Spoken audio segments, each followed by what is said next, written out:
bagambaawo nti tuli mu ddiini weeti olw'obujulizi oba olwa vaasi egamba nti kino nakino nakino ye ddiini entuufu.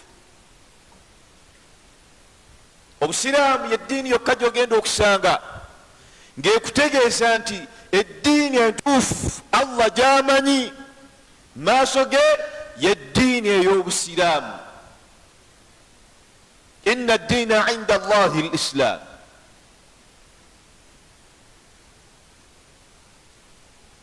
Era mbategeeza nahnu ala al-haq, tuli ku mazima. Kyova olaba mu kiseera kiri Mbaka sallallahu alayhi wa sallama we yali akoowola abantu sirran mu kyama, ng'abatuukira mu mayumba gaabwe, ng'abatuukira ssekinnoomu, wa kullu wahid yukhfi islaamahu, nga buli omu akweka obusiraamu bwe. Lamma aslama Umar bun al-Khattabi radiyallahu ta'ala anhu, Umar radiyallahu ta'ala anhu amala okusiramuka, alumba Mbaka sallallahu alayhi wa sallam amugamba nti ya Rasulallah, owange gwe omubaka wa Allah, alasna ala alhaq, abaffe sifa abali ku mazima, alasna ala alhaq, sifa abali ku mazima. Inna ad-diina inda Allahi al-Islam, eddiini entuufu emanyikiddwa maaso g'ekitiibwa Allah tabaraka wa ta'ala al-Islam. Al-Islaamu kitegeeza okubeera ng'ojeemulukukira amateeka g'owekitiibwa Allah subhanahu wa ta'ala,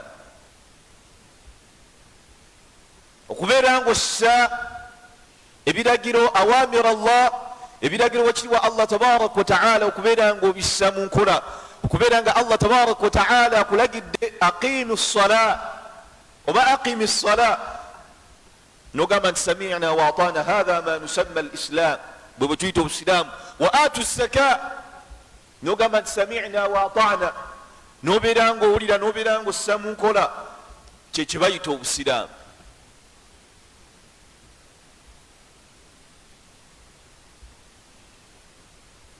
Ebiseera ebiyise, ennaku zino kigenda kikendeera.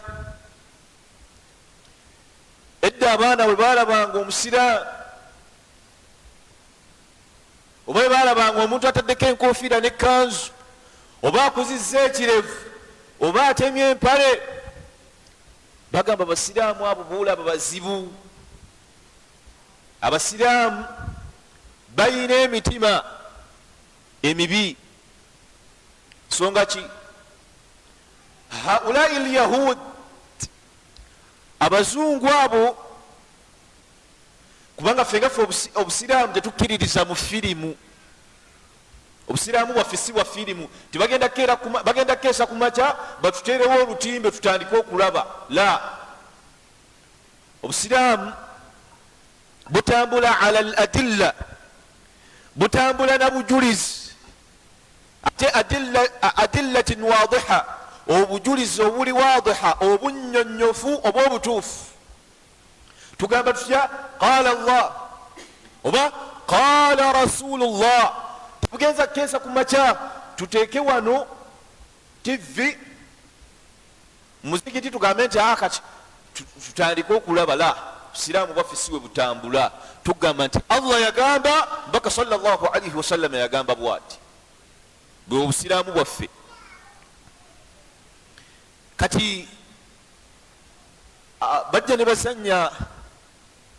bazanyira ku ddiini entuufu, ne batuzannyamu bifirimu ti abasiraamu batujju, abasiraamu bali we bati ne we bati. Era ne bakulaga nti abasiraamu bakoze kye bakoze, bazze ne basaala n'okusaala. Naye ogenda okuwulira bye bazanyisiza mu firimu, essola gye basaala, min awwaliha ila akhiriha batila, okuva ku ntandikwa yaayo okutuusiza ddala ku nkomekerero yaayo nfu. N'abasaaza yennyini talina kyamanyi.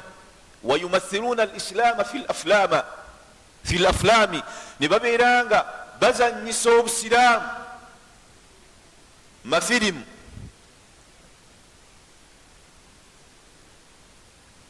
Obusiraamu twaga kusangulawo nti abasiraamu batujju. Obusiraamu bwe bukyasinza okubeera nga bukuuma kye bayita addima, omusaayi, oba okubeera nga bufaayo nnyo ku bulamu bw'omuntu. Walidhalika Allah tabaraka wa ta'ala yagamba nti min ajli dhalika katabna ala bani israila annahu man qatala nafsan bighayri nafsin aw fasadin fi lardi fakaannama qatala annasa jami'a. Allah tabaraka wa ta'ala yategeeza n'atugamba nti omuntu yenna ahya nafsan, omuntu yenna Allah gwaba ayisirizaako omuntu n'abeera nga awona, fakaannama ahya nnasa jami'a, abanga awonyeza ekibi abantu bonna abali mu nsi yonna. Ate omuntu yenna atta omuntu, fakaannama qatala nnasa jami'a, abanga ssa abantu bonna. Walidhalika obusiraamu bwateekawo haddan kabira, ekibonerezo ekinene. Omuntu yenna alladhi yaqtulu nafsan, omuntu yenna atta omuntu ng'amuttidde mu bulyaza amaanya, obusiraamu bwamuteekako hadde ennene nti naye attibwa. Abaffe waliwo eddiini esinga okubeera ennungi okusinga obusiraamu. Wal ahadith kuthur, ni hadithi nyingi, era kyova olaba nti yauma alqiyama mu bintu ebigenda okusooka okubalibwa min aljaraim, mu bibonerezo, safaku ddima, musaayi. Siraamu bwakuuma nnyo obulamu bw'omuntu, kubanga yu'ta bimaktulin, eyattibwa alireetebwa, abuuza ono yamutta, mugamba nti lima qataltani, lwaki wanzita. Yu'ta bimaktulin, eyattibwa alireetebwa nga yenna ali mu kitabo ky'omusaayi, abuuza ono yamutta, falima qataltani, wanzitira ki? Hadha huwa alislam, obwe busiraamu. Falislaamu lahu mahasinu kathira, obusiraamu buyina ebirungi bingi nnyo. Limaadha? Lwaki? Kubanga huwa diinu lhaq. Allah tabaraka wa ta'ala atugamba nti huwa alladhi arsala rasulahu bilhuda, yasindika omubaka we n'obuluŋŋamu, wa huwa alquran wa diini lhaq, n'eddiini ey'amazima. arsala rasulahu bilhuda wa diini lhaq.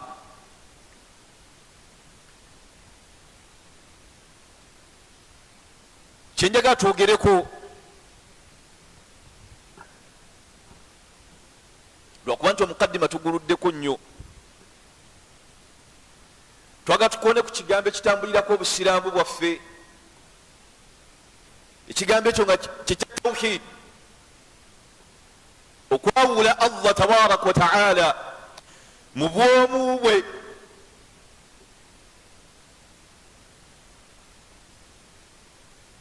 n'obutamugattako kintu kyonna. Okwawula Allah tabaraka wa ta'ala mu bwomu bwe, n'obutamugattako kintu kirala kyonna. Tukimanyi bulungi nnyo nti diddu tawhid ashirk, ekyennyuma ekyokwawula Allah tabaraka wa ta'ala kuba kumugattako.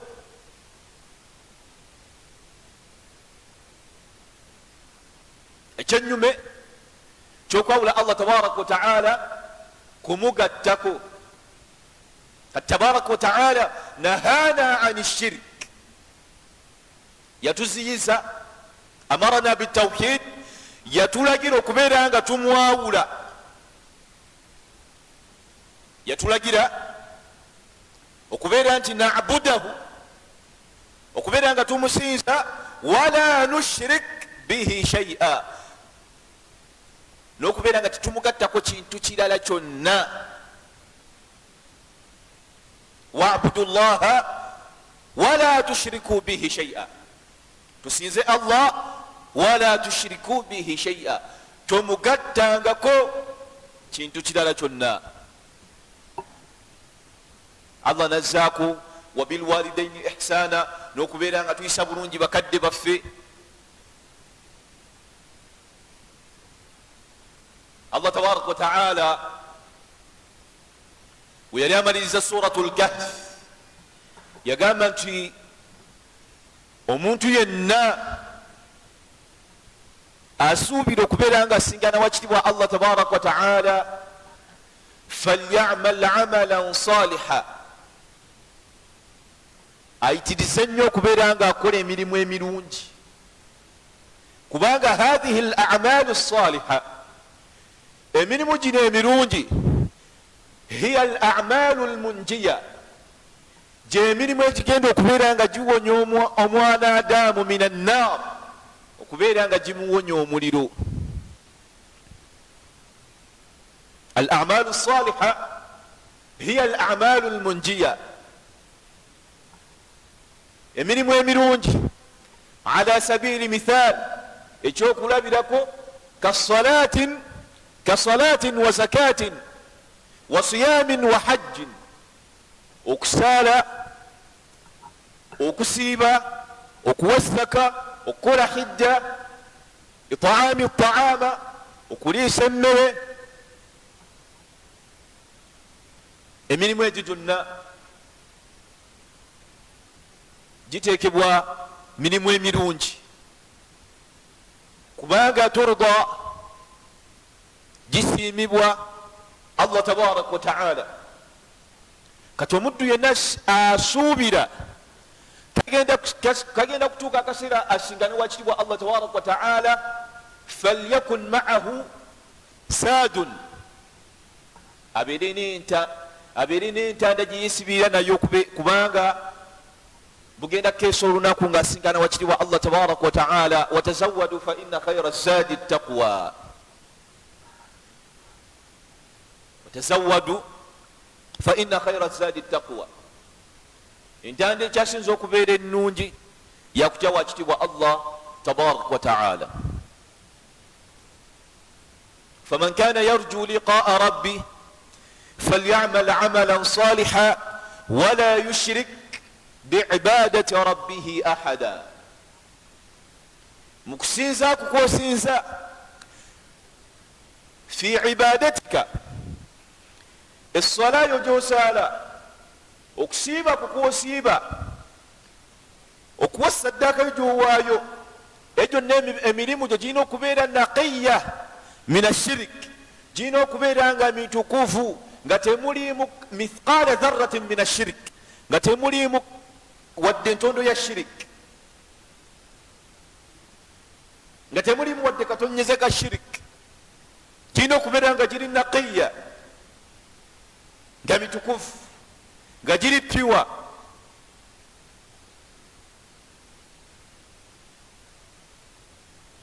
kubanga omubaka sallallahu alaihi wasallama olunaku lumu yabeera nga agamba basahaba be, nabagamba nti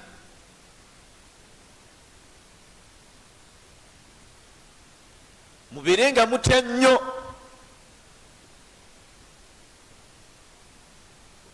ekigambo kibayita kugatta ku wakitibwa Allah subhanahu wa ta'ala, yani ashirik. mubeere nga mumutya nnyo, kubanga shiriki yekwese nnyo. abantu abamu bagatta ku wakitibwa Allah tabaraka wa ta'ala naye nga tamanyi nti agase ku wakitibwa Allah tabaraka wa ta'ala. Baka nabagamba nti fa innahu akhfa minkum min dabibi annaml, kubanga shiriki oyo gwe mulaba yekwese nnyo okusinga ennyumba ya nabbubi, kubanga osobola okuyita ku nnyumba ya nabbubi n'ogitomera nga togirabye. akhfa minkum oba akhfa alaikum min dabibi naml,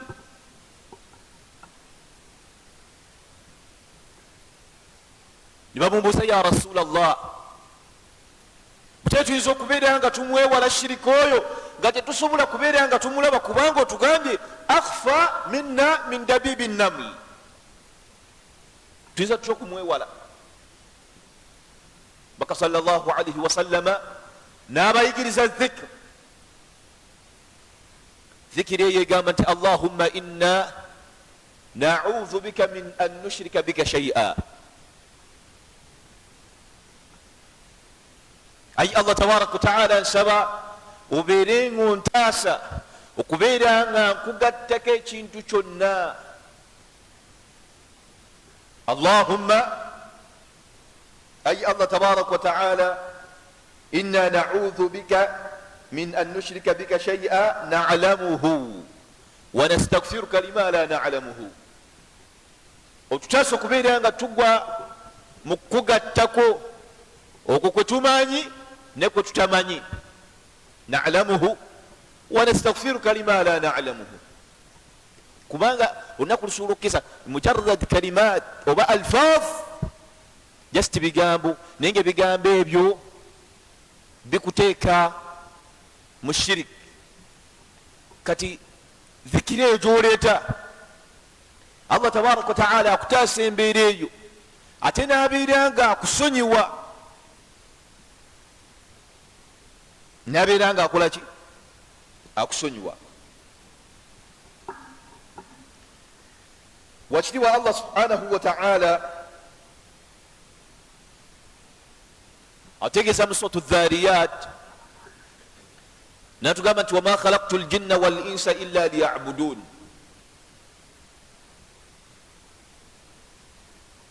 saatonda amajinni n'abantu okugjako okubeera nga binsinza. wama khalaqtu ljinna wal insa illa liya'budun.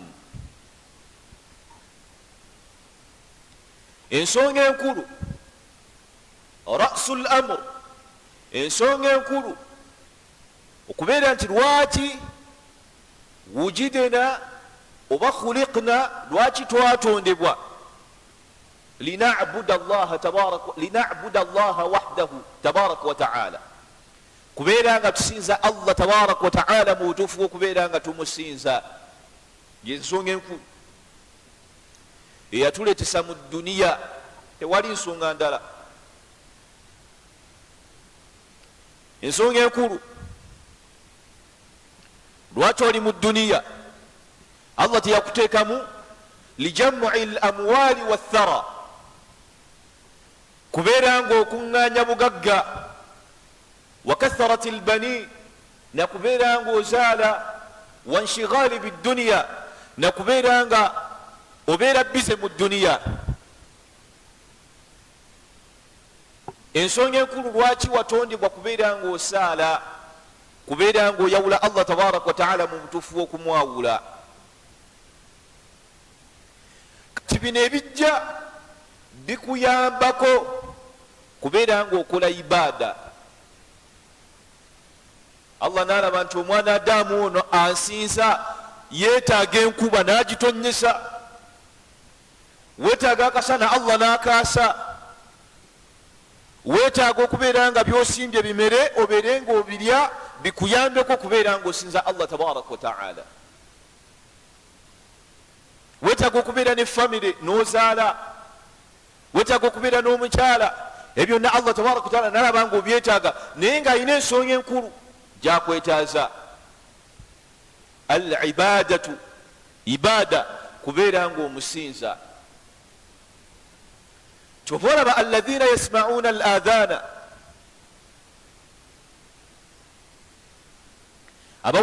abawulira adhan, alladhina yasmauna al adhan, abawulira okukoola kw'omukowooze n'abagamba nti hayya ala lsalah, hayya ala lfalah, oba bawulira qad qamat lsalatu qad qamat lsalah, ne batajja. abawulira okukoola kw'omukowoozi n'atajja kubeera nga asinza mutonzi, abatannaba kutegeera kikyamuleeta mu duniya. allah tugamba nti afa hasibitum, suratu lmuminun, afa hasibitum annama khalaqnakum abatha, أيحسب الإنسان أن يترك سدى أفحسبتم أنما خلقناكم عبثا وأنكم إلينا لا ترجعون abaffe omwanadamu alowooza twamutonda butonzi abathan twali tuzanya mu buzanyi abaffe omwanadamu alowooza twamutonda kulya butaala akube emmatatu akube eludo ave Kampala agende emukono ave emukono addeena atagale butagazi abatha akole gwakuwasa na kuzaala baana akole gwakwebaka afahasibitum annama khalaqnakum abatha abaffe olowooza nti Allah tabaraka wataala yakutonda nakussaako amatu nakussaako amaaso nakussaako emimwa abathan yali azanya mu buzanyi wa annakum ilaina la turjaun mulowooza temugenda kuddizibwa gye tuli wa annakum ilaina la turjaun abaffe olowooza akaseera akatuuka abafa Allah bajjulula mu bulamu bw'ensi olowooza bo banyumirwa kufa wa annakum ilaina la turjaun gwe olina ibaada gyokola ennene nnyo esinga kuzaabalala oba gwe amagezi g'olina amangi oba gwe okyalinda pulaani zo zisooke zikole kiziyitemu afahasibitum annama khalaqnakum abatha wa annakum ilaina la turjaun abaffe mulowooza tetugenda kuddizwa mu maaso g'ekitiibwa Allah tabaraka wataala tutegeere ekyatuleesa mu bulamu bw'ensi la linakul wa nashrab si kulya na kunywa ekyatuleesa rasul amr ensonga enkulu linabuda allaha kubeera nga tusinza Allah linarifahu haqa almarifa okubeera nga tumutegeera Allah tabaraka wataala obutuufu bw'okumutegeera n'okubeera nabuduhu wahda n'okubeera nga tumusinza mu bwomu bwe tekikyatulesa mu bulamu bw'ensi ayahsabu linsanu an yutaraka suda ayahsabu linsanu an yutaraka suda afahsibitum annama khalaqnakum abatha wa annakum ilaina la turjaun abooluganda bampuliriza tutegeere ekyatutonsa naye mu bisinga okwewuunyisa ekkubo twalivaako dda ekkubo twalivaako dda oba ensonga enkulu eyatuteesa mu bulamu buno obw'ensi twagivaako dda ne tudda ku birala twakwata subulu obukubokubo ekkubo ekkulu ne tulivaako kikwewunyisa omuntu nga musiraamu bamuyita Muhammadi bamuyita Musa Ibrahim ne bakima eswala oba ne baziina ku subuhi n'asigalayo naye nga adhaani agiwulira ku musanvu ne baziina n'asigalayo alaga Allah tabaraka wataala annahu aqwa alaga nti ye waamaanyi yastati an yaisha biduni llah asobola okuwangaala watali Allah tabaraka wataala ne baziina ne bagamba nti Allahu akbar Allahu akbar naye n'agamba nti ana akbar hayya ala lsalaa mujjeri essalaa n'agamba nti la hayya ala lfalaa mujjeri okwesima n'agamba nti la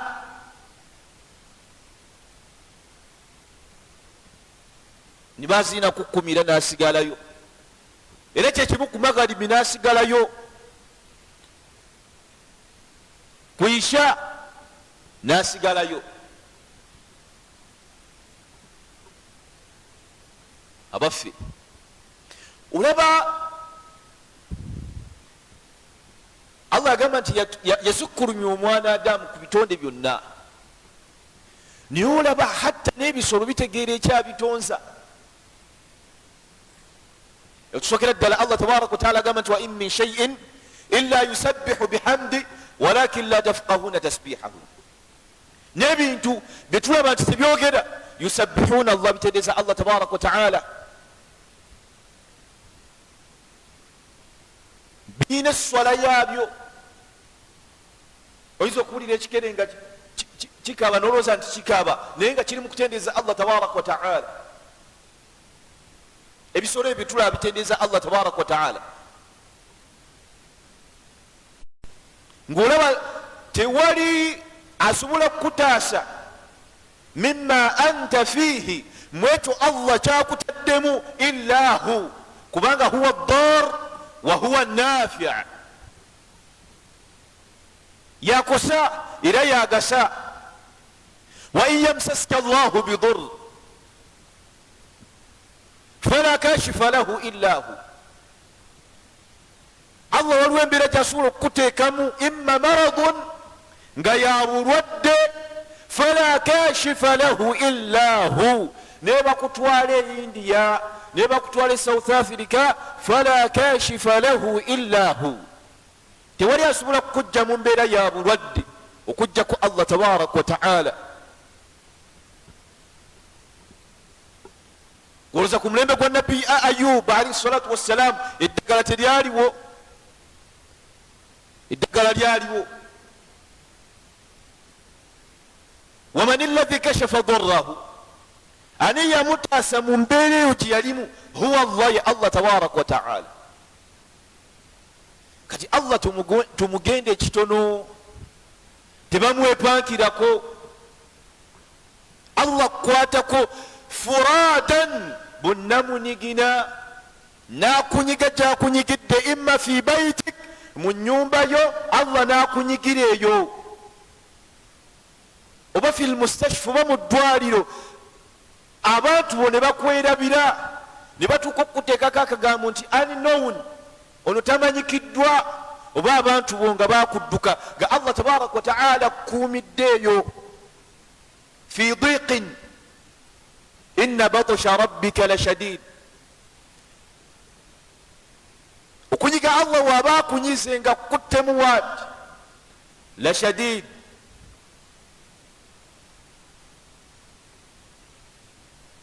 wama ya'lamu junuda rabbika illa,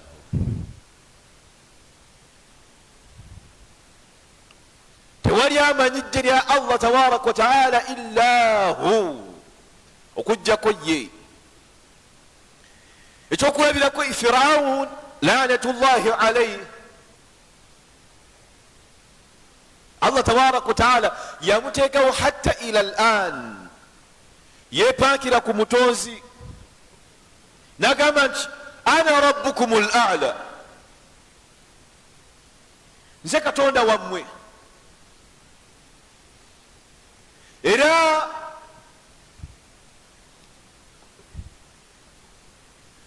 abakozi be we bajjanga bagamba katonda waffe kino na kino, tebamuyitanga sayidina oba sayidana, bamuyitanga ye katonda waabwe, bamuyitanga katonda. Yaga nti ana rabbukum al-a'la, yeyita Allah, yepankira ku Allah. فأخذه الله نكال الآخرة والأولى, Allah yamukwatako, Allah yamukwaki, namumizisa ennyanja, yamuleetera ebibonerezo bye yamuleetera. Allah namusindikira ebikere, agaali amazzi ne gufuuka omusaayi, kwepankirako Allah tabaraka wa taala. Akaseera ne katuuka, ne balabanga embeera ebakaluubiridde, ne bagenda eri Musa negamba nti tukkiriza, gamba omulezi wo nti twenenyeza Allah atutereereza embeera. Embeera Allah n'agitereeza. Firawuna tagha wa bagha fastamarra bibaghihi wa tughyanihi, n'asigala mu maaso n'obujeemu bwe paka Allah tabaraka wa taala bwe yabeeranga ssekiragiro, ng'olunaku olwo ayagala Firawuna, ku lunaku olwo agenda kumusinkana. Olunaku olwo Allah luyateekera Firawuna yali talusukka nagezaako okukkiriza. Allah namugamba nti al-an waqad asaita qabl wa kunta min al-mufsidin, akaseera kano koolabye okukkiriza olubereberye obadde mu bantu aboononefu. woba osuubira okujeema n'okubeera nga ebyamungu tebikwatako, waliwo abajeema ne bajeema nga tebakumanyi. olunaku olwaleero omuntu ayinza okunywa omwenge n'alowooza nti yakasooka okugunywa. waliwo abaagunywa ne bagunywa, walyawma olunaku olwaleero hum tahta thara, bali wansi wa ttaka.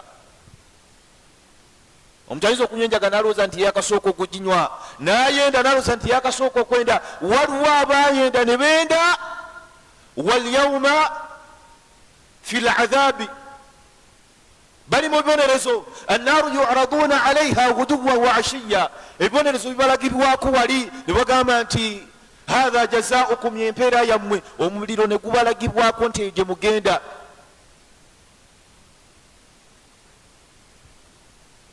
abantu bajeema. Qarun la'natullahi alayhi, Qaruna nga yeepanka. Qaruna yali mu basajja abanaku. N'agamba Musa, nsabirako eri Allah tabaraka wa taala abeerenga ngaggawaza. Musa n'amusabira eri Allah tabaraka wa taala. Qaruna n'agaggawala. amala okugaggawala ng'ebyessola tomubuulira. ng'olunaku olwaleero oli waateekawo akaduuka ke n'atuula waatudde, alaba nga edduniya yagimala, tomubuulira bya sola. walaba nga atudde mu esiya, atudde mu kamotoka ke, talowooza nti waliwo abafiiridde mu bubenje, oba talowooza nti waliwo buno obumotoka abaabuvuga edda. alowooza nti yakasooka okubuvuga. abala batambula n'emiggo mamotoka.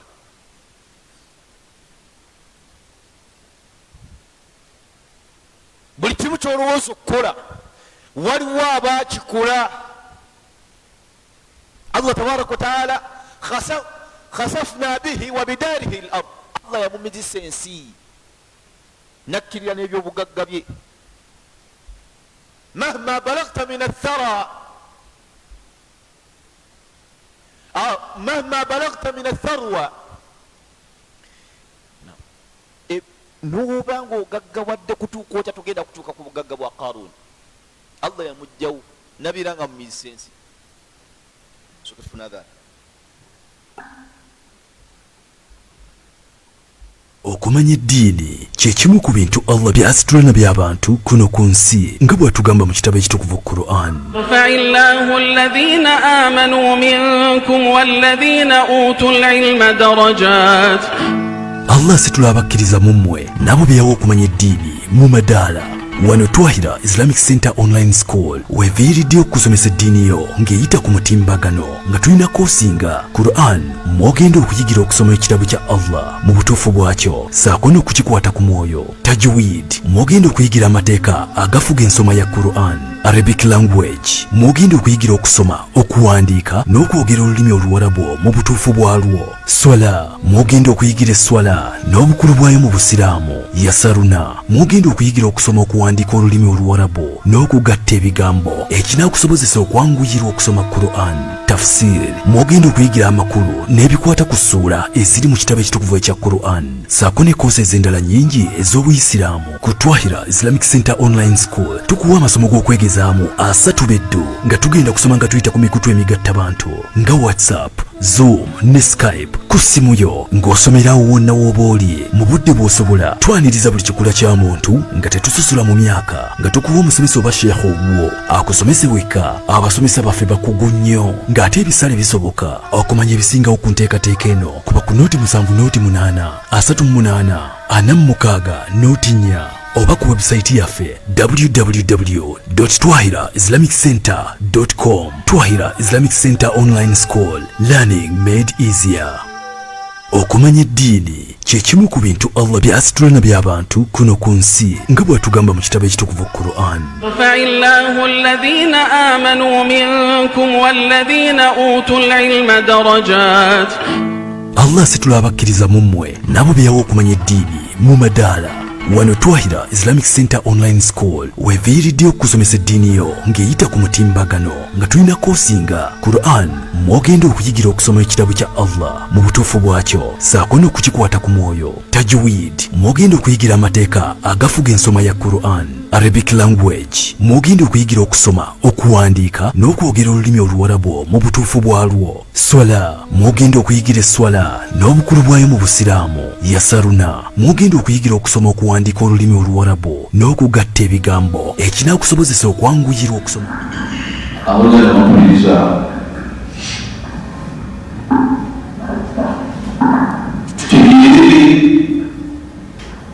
Lwaki twajja mu nsi? Lwaki twajja mu ki? Lwaki twajja mu nsi? Abaffe ng'olowooza ebintu byekulamu nebyesobola kujjayo kati sobola kwefumba yokka. Wateekeddwa wakola essigiri, wateekeddwa okubeera wakola esseppiki, wateekeddwa okubeera akola muto, wateekeddwa okubeera waalina emmirimu. Ebintu olaba bisobola kwekula byokka. Ng'olowooza eggulu lyeteekawo bwetiisigalira ku matanga nayo ligalirawo weriri. والسماء بنيناها بأيد وإنا لموسعون أفلا ينظرون إلى الإبل كيف خلقت وإلى السماء كيف رفعت وإلى الجبال كيف نصبت وإلى الأرض كيف سطحت. الله تبارك وتعالى أبرز الآيات الكونية nga tonna bagenda ebifusimanyi tugalanja amagero ebyamagero ebisukiramu ddala Allah byamalaze okulaga nti gyali assama mawfua bila amalin tawablaha eggulu muwanikiddwa nga tewali mbajulina. Allah tabaraka wataala basaqa al arda nabigambi ensafulumo omwaliiro n'ateekawo ensozi awaasiya nga ziyambaleese okubeera nga teyuuguuma. wafi anfusikum afala tubsiruun. gwe kennyini nga tonnabagenda ku nsozi naggulu, gwe kennyini oli aya, oli kabonero akalaga nti anna allaha tabaraka wataala, ti Allah tabaraka wataala gyali. Amaaso weyagateeka wogalabaawo era ogalaba nga wegasaalidde okubeera, ennyindo, emimwa, ebyo byonna byonna olowooza Allah tabaraka wataala yabitutonderako abathan. ma gharraka birabbika alkarim. kyekikaafuwaza, kyekikuluntasa, kubanga wowulira omwazini ng'ayaziinye n'ogaana okusaala obeera mustakbiro, n'obeera mwekuluntaze, oba agamba nti ebya Mungu tombuulira, tuli mu kunoonya ssente tubuulira swala. Era omuntu wasala bamulabira ddala ng'ali awo abith, ali awo talina byakukola, ne baziina n'okwata akadomola kakawuzu n'ogenda n'osaala. Oli ayinza n'okubeera awo ne yeewuunya, naga buli swala yeeyiwako amazzi, galaba kintu kikaluba nnyo, ate nga musiraamu nayinza okuba nga yakwewuunya. Kawe ebigere tebimuluma, buli webaziina nga ayambuka. Tusinze Allah wa'bud rabbaka hatta ya'tiyaka al-yaqin, sinza Allah tabarak wa ta'ala hatta ya'tiyaka al-maut, okutuusiza ddala okufa okunakutuukako. Falibadatu, ibada ey'okusaala oba ey'okusinza Allah tabarak wa ta'ala tekutukawo ebbanga ly'omala ng'okyali mulamu ng'okyategeera nga toli muguwa ddalu, kubanga omuguwa ddalu ma'thur, oyasonyiyibwa. La shay'an alayhi, ni Allah akuwadde obwongo, osobola okwogera, osobola okulaba, ne baziina n'osigala gy'otudde n'ogenda mu maaso n'okunyumya. Tonnaba kutegeera lwaki oli mu nsi, lwaki Allah yakuleeta mu duniya muno, wali toliiwo. Ng'ensi etambula nga bw'etambula, n'ojja era kaseera kagenda kutuuka ogireke, abalala bagijjeko. Tusinze Allah tabarak wa ta'ala, tumusinze mu butuufu bw'okumusinza, tubeere nga tunyiriza okusinza kwaffe, era mu kumusinza kwe tumusinza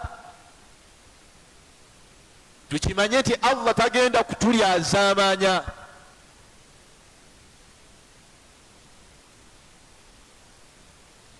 Abaffe bayinza okwenkanankana abasaala n'abatasaala maaso ga Allah.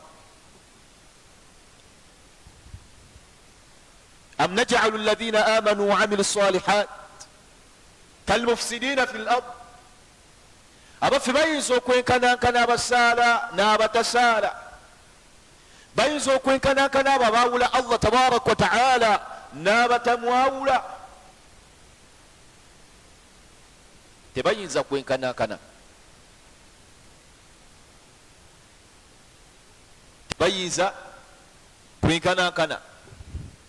Tunyirize ibada zaffe, tukimanye tiwaliwo akaseera ke tugenda okusisinkana Allah tabarak wa ta'ala, tagenda kutulyazaamanya. Empeera y'abo abamukkiriza jana,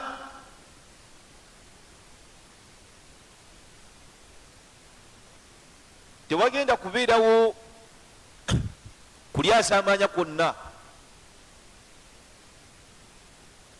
Omuntu yenna ng'oddiŋŋana masjidi ng'oyawula Allah tabarak wa ta'ala, ng'oddiŋŋana omuzikiti, waliyo empeera esinga ejjana n'okusiimibwa kwa kitiibwa Allah tabarak wa ta'ala. wa'bud rabbaka hatta ya'tiyaka al-yaqin, tusinze Allah tabarak wa ta'ala paka wanaatujjula mu bulamu bw'ensi, mu mbeera ey'akanyigo tumusinze. Kiva ne luba lujalu tebagamba nti swala gireke saala, ne buba bulwadde saala. Batusobola kusaala ng'oyimiridde tuula, batusobola kusaala ng'otudde weebake. Okusinza tekukutukawo, olina osigala ng'osinza ng'okoowuula oyo yakutonda, kubanga si ffe abeetonda, si ffe abakola ki abeetonda. Tulina eyatutonda, eyatutonda yaliwa? Omulezi w'ebitonde byonna, oba eyatonda ebitonde byonna. Yoyo gwe tulina obwetaavu okubeera nga tumumanya n'okubeera nga tumutegeera mu butuufu bw'okumutegeera, nga tetugenda kubeera nga tukoowa okumutegeera tukyali bayonta, okubeera nga tumanya byonna ebitusembeza gyali Allah tabarak wa ta'ala. Era tumusaba kitiibwa Allah tabarak wa ta'ala abeere nga atusobozesa okubeera nga tukola emirimu emirimu gy'anaatusiima nagyo.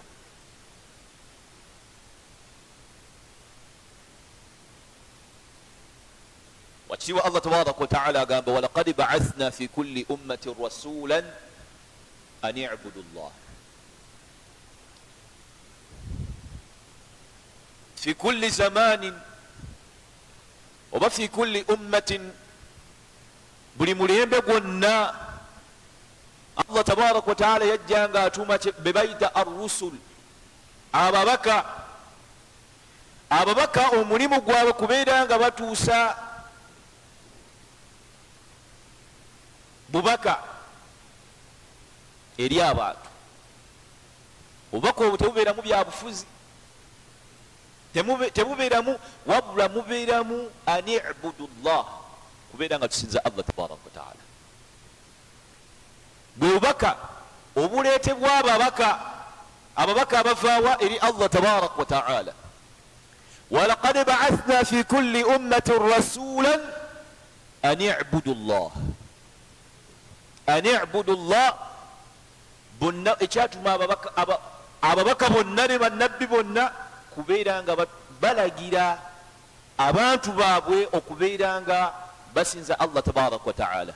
wajtanibu ttaghut, n'okubeera nga beewala amasanamu,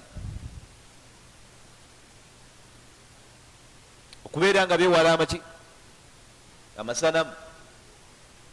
an i'budu llah wajtanibu ttaghut,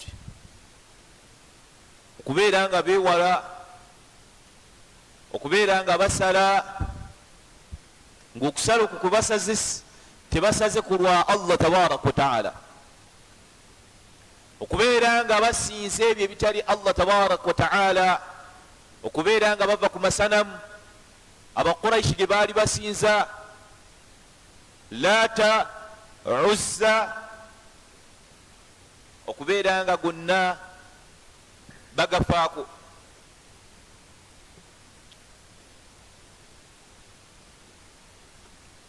Abantu abo bwe bakwolebwanga bagambanga ekigambo wajadna abaana kadhalika yaf'alun, twasanga bajjajjaffe kadhalika yaf'alun nga weebatu webakola. lwaki musinza amasanamu? wajadna abaana kadhalika yaf'alun, twasanga bakadde baffe. abaffe enzikiriza entuufu tetambulira ku mukaddewo, wabula enzikiriza entuufu etambulira ku mazima oba ku bujulizi obweyolefu obw'amazima. era tebakubuuza nga lwaki oli musiraamu n'ogamba nti olwokuba tatange yali musiraamu. oli musiraamu kubanga obusiraamu ye ddiini entuufu. lwaki tugamba nti ye ddiini entuufu? kubanga omulesi w'ebitonde byonna ayitibwa Allah yagamba nti inna ddiina inda Allahi lislam, eddiini entuufu emanyiddwa mu maaso ga Allah tabaraka wa taala bwe busiraamu. omuntu yenna nadda mu maaso ga Allah tabaraka wa taala nga tatutte busiraamu, ekyo kyonna kyanaabazeeyo nakyo tekigenda kubeera nga kikkirizibwa. tuva nti omuntu yenna nga si musiraamu ayina homuwaaka w'amaanyi nnyo okubeera nga anoonya amazima galiwa. kubanga mulimu abantu nga bali mu kintu naye nga nabo beekanga bwekansi nga bali mu kintu. nalaba ewakuŋŋaanidde abantu neekanga bwekansi nga naye mwali. bamubuuza fulaani okola ki wano? agamba nange olw'okuba ndabye waliwo abantu naye naabeera nga akola kyabeerawo. ali mu kyalimu olw'okubanga alaba waliwo abakirimu naye nga tamanyi nsonga lwaki naye akirimu.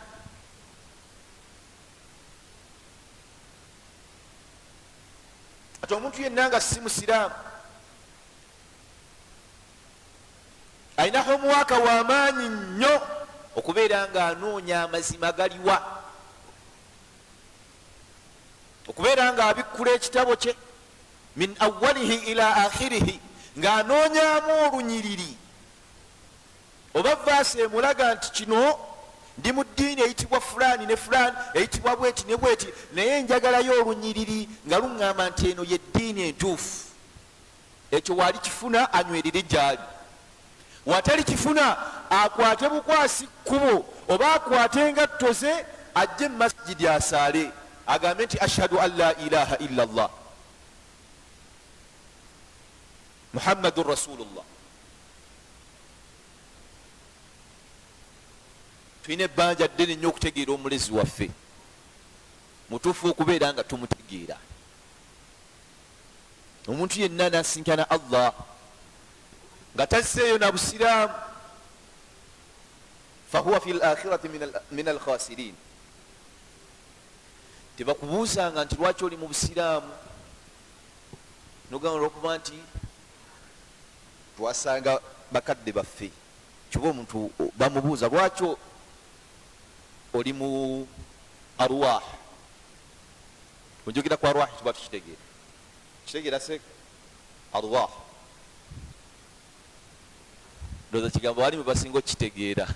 kale dduwa oba mawuledi tasogamba nti lwaki obeera mu dduwa, wajadina abaana. era ebadde enkola y'abakadde baffe. oli naalumya n'erinnyo aga mukadde wange eno ebadde enkola esaa kugivaako.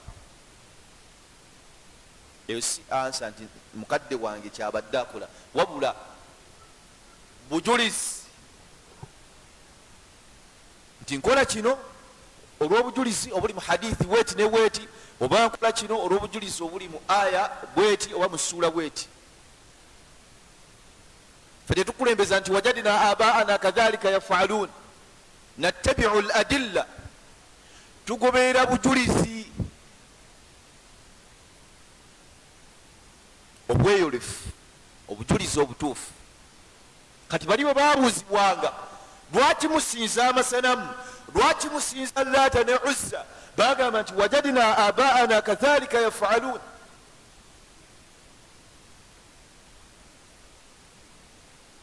twasanga bakadde baffe nga nabo bali ku nkole.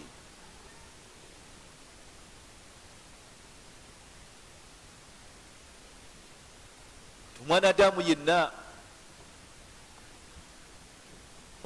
oteekeddwa okubeera nga onoonya okumanya. omwanadamu yenna, oli musiraamu toli musiraamu, oteekeddwa okubeera nga oyina okumanya, oyina kye bayita knowledge, oyina kye bayita ilmu.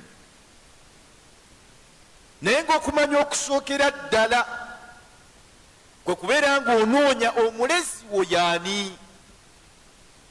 onaamala okumanya omulezi wo n'omanya n'erinnya lye, kubanga omaze okutegeera nti khaliqun ye mutonzi, omaze omutegeera nti ye katonda, tegeera ismuhu erinnya lye yaani. onaamala okulitegeera kijja kukuwa eddiini entuufu.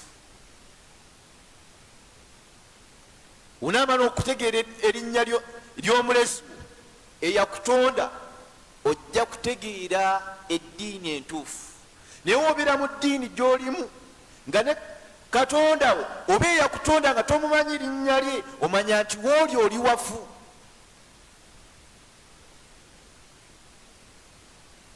khaliquna eyatutonda huwa allah, ye allah tabaraka wa taala. hal ta'lamu lahu samiya, tewali kintu kyonna oba kitonde kyonna kiyitibwa allah okujjako illahu tafarrada bismihi allah.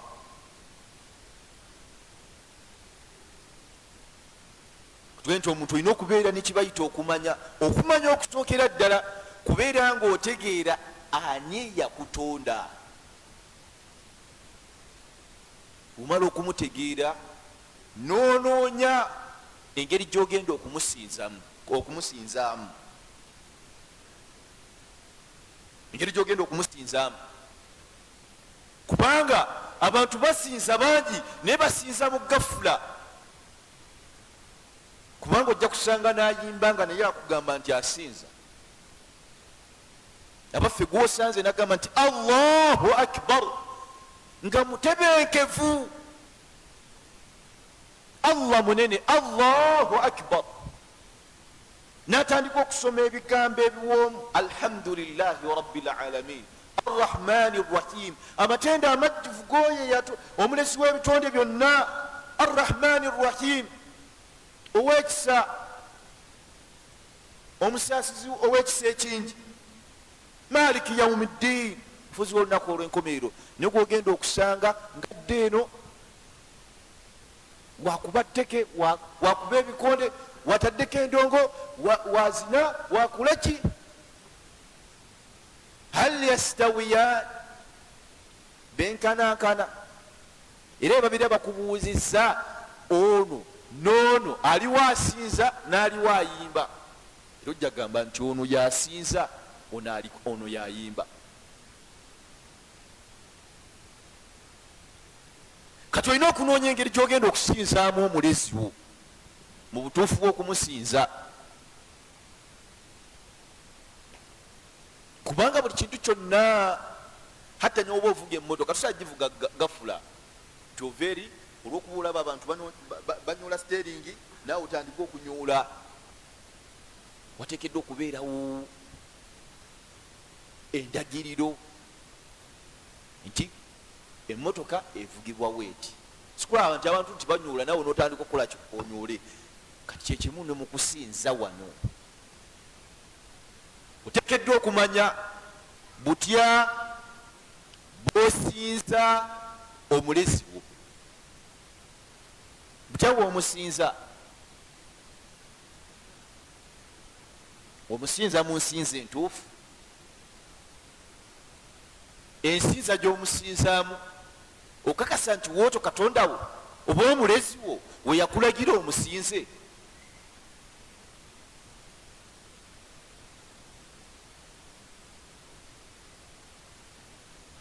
inna ddiina inda allahi lislam,